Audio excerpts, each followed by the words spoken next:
Welcome, ladies and gentlemen. We're now 8 minutes into this second hour, and for the rest of the hour in studio, I am joined by director and filmmaker Philip Klein. He's made some other award-winning films in the past, but his new film is Begging for Billionaires, the attack on property rights in America. And for those that don't know, this isn't just eminent domain. They now, on the Supreme Court ruling, can say if a private interest can lobby and pay money to state and local governments, open bribes are legal according to the Supreme Court, and that they can then take your property, and in many cases, if you refuse to sell, they don't just take it, they then charge you attorney bills. So you're paying to have your land stolen, and under taxpayer property owner Bill of Rights in Texas, we've all, my family, gotten letters from the state saying, if we want to do something to your property or buy it or take it or put a pipeline across it or build something on it, you got a few months to accept our deal or we'll just basically take it. This is the new America, and he is the official selection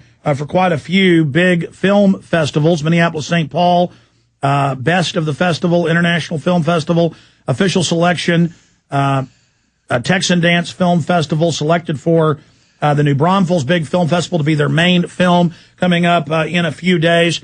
And so we're joined by Philip Klein here in studio. We're going to play a trailer for those listening on the radio. You'll be able to see it at prisonplanet.tv. We are simulcasting right now at prisonplanet.tv. Mr. Klein, thanks for coming in. Thank you, Alex, for having me.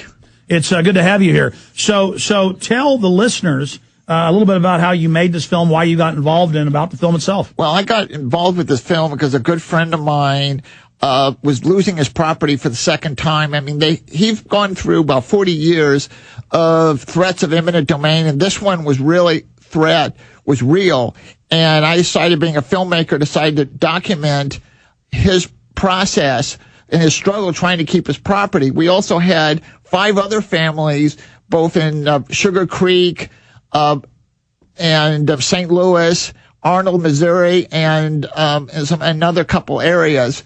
And we spent 4 years following their struggle and their anguish and their story. And I think that's very important for people to see their story and actually see the turmoil. They're losing their property. They're losing their memories. You know, it's not just about the brick and mortar. It's about the memories and the things in the house. Well, it was Stalin, evil genius that he was, that said, one death is a tragedy, 10,000 deaths is a statistic. So by going in and personalizing, I've done that on the radio, but not like film can do. These families in New London, Connecticut, as an example, they would have lived there 3-4 generations, nice homes, waterfront, and they'd say, we don't want to sell, and they would just come force and take it. This was for private interest. Well, what's interesting was up at the St. Paul Minneapolis Film Festival, we had a discussion afterwards, and we had one of the guys from Institute of Justice, and he said after 4 years, that property is just a big empty lot of weeds and broken buildings. They haven't built anything. The development basically never materialized. They just wanted it. Yeah. And they tore down all those homes and businesses, and it's sitting empty. And this happened in Kansas City with the Glover plan. It said for 8 years, they tore down all the homes and businesses until we threatened to turn them in for bond fraud because they were using the bond money.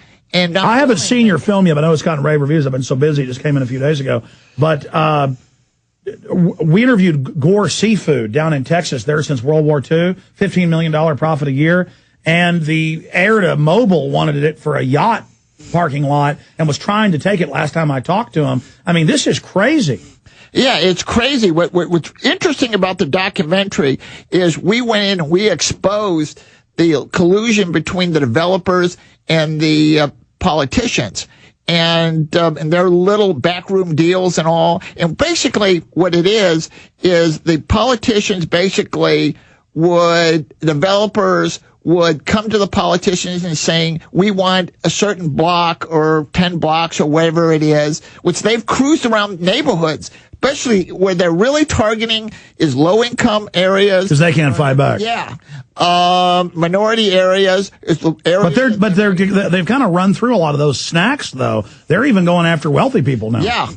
And which is interesting is the politicians basically have a sign on their front lawn, we can be bought, and for those that don't know, The Supreme Court ruling said that. They said people can give money politically to counties and cities and states to have them take other people's property. And in the case of New London, Connecticut, if you fight it, they then don't just take your property and condemn it with no money. They then charge you lawyer bills for you fighting it. I mean, this is people got mad in the U.S. thinking they were just taking it for eminent domain. They didn't know that this is where they rob you, and then you've got to pay a fine to them because they robbed you. Kind of like when Monsanto, their genetics gets into your crops. You can prove you didn't steal their seeds. Then they've contaminated you, but they own the St. Louis federal court. And so that's the one court nationwide it goes to. And so they always rule for them. They contaminate you, and then you've got to pay them for being contaminated. But it's interesting. If you don't want to move, and a good example was Daryl Penner. What they did to Penner is they turned off his electricity, which is illegal. Tell folks where he was located. Tell them the background on that. He was on Maine since the early 1940s. This is like the second generation of a tuxedo rental place. And what's funny about it is the same politicians that took his property rent tuxedos from him because it's right down from City Hall. And they turned off his electricity, his power. They put a fence around his property, and then they finally, to force him out, blocked off the street, cutting off his customers coming, so he had no choice to move. And I mean, that's terrorism. Yeah. And they used, by the way, they also used code enforcement with police to come in and terrorize them. Oh, no, in Austin, they have special code enforcing cops. They're like kept minions. And, of course, you've seen this around the country. And we always found that the hospitals have a database. It goes to the health department. Then they seed this out. When an old man has cancer, had a heart attack, and they profile him, $2,000 a day fines, Roland Ellingson, for 3-inch grass.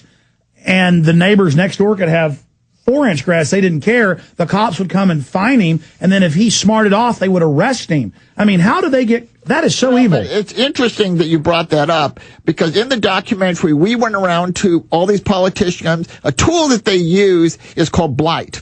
Now, it's a very effective tool that they use. They did that here, but I went and showed their houses were worse than the houses they were taking. But it's interesting, when we took the camera and we found out, being an activist, the camera, and I'll tell the audience this, is the most powerful weapon you have.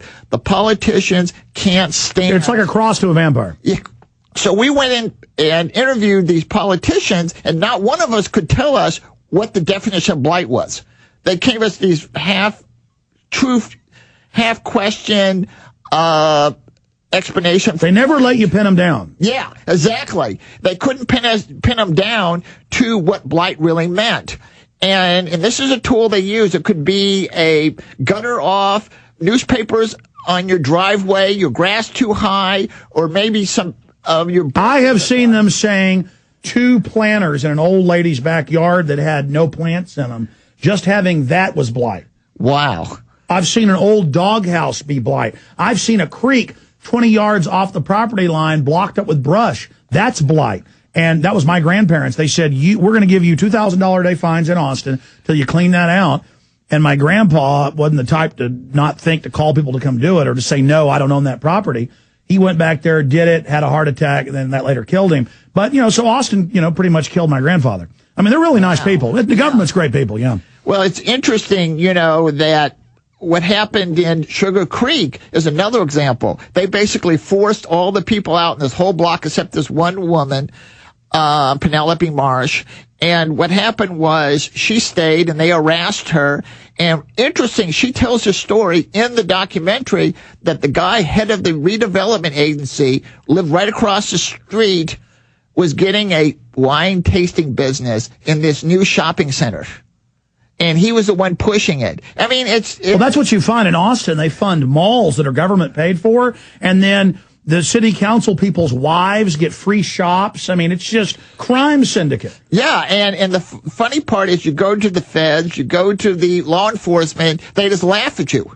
Well, they're on the payroll. Yeah, and it's really shocking to see. In this documentary, we got Daryl Penner's deposition of Whitney Kerr. Whitney Kerr was the scumbag who goes around basically